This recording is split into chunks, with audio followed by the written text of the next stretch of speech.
Bonjour à tous, c'est Janice de Correspondance française. J'espère que vous allez bien. Aujourd'hui, je vous propose un petit test de vocabulaire pour savoir si vous connaissez ces mots. Allez, c'est parti. Alors, c'est parti pour un petit test de vocabulaire. Le premier mot est chouette. Alors, qu'est-ce que ça veut dire? C'est une chose, c'est une personne, qu'est-ce que ça peut être? Je vous donne 3 secondes. Alors, une chouette, effectivement, c'est un animal. Mais, donc l'animal qu'on voit par exemple dans Harry Potter, celle qui accompagne Harry et qui lui dépose des lettres. Mais on peut aussi dire ah, c'est chouette. Ah, d'une manière positive pour signifier oh, c'est fun. Donc, vous pouvez retenir l'expression c'est chouette. Ensuite, le mot serein. Qu'est-ce que ça signifie? Est-ce que c'est un nom? Est-ce que c'est un adjectif? Est-ce que ça désigne un état d'esprit, une personne, un lieu?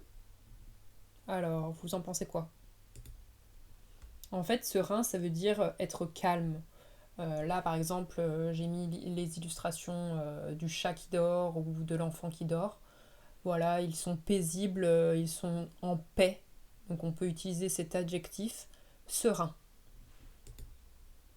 Ensuite, qu'est-ce qu'un papillon? C'est une fleur, une chose. Est-ce que vous savez ce que c'est qu'un papillon? Un papillon, effectivement, c'est un insecte. Ensuite, que veut dire mignon? On l'entend de plus en plus. Vous le savez peut-être. Donc c'est un adjectif qui signifie cute. Donc on peut le dire pour un bébé, pour un animal, pour quelque chose qui est mignon. Écureuil. Alors celui-là, en général, mes élèves ne l'aiment pas du tout. Il est aussi très dur à prononcer en anglais. Donc je vous laisse deviner. C'est un écureuil, c'est un animal. Donc c'est le squirrel en anglais. Donc même moi j'ai un peu du mal en anglais à le prononcer. Ensuite, qu'est-ce qu'un pamplemousse? Un pamplemousse, c'est un fruit. Et oui, ce n'est pas une orange, c'est le fruit amer que l'on mange en dessert. Donc grapefruit en anglais. Étonnant, que signifie étonnant? C'est un état d'esprit, adjectif, non? Alors effectivement, c'est un adjectif, donc en fait c'est un participe présent adjectivé. Et ça signifie être choqué, mais ça peut être aussi bien dans un sens positif qu'un sens négatif. On peut dire oh, c'est étonnant, je ne pensais pas qu'il ferait ça. Voilà, c'est la surprise. La surprise. Alors, ambigu. Est-ce que vous savez ce que signifie cet adjectif?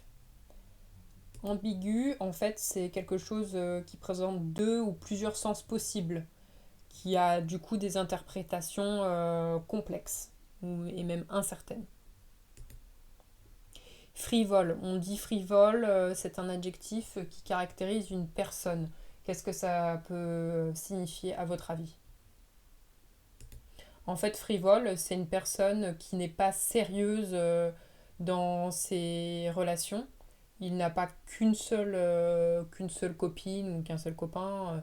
Il flirte avec plusieurs personnes. Donc on dit qu'il est frivole, il va avec plein de filles à la fois.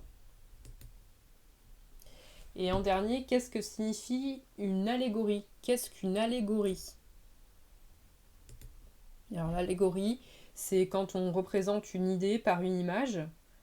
Donc par exemple ici on a la statue d'une déesse grecque qui représente la victoire, qui représente du coup l'idée de la victoire. Voilà. Donc merci pour ce petit test et j'espère vous retrouver bientôt sur notre site internet Correspondance française. Si vous voulez améliorer votre français, n'hésitez pas à réserver un cours avec nous.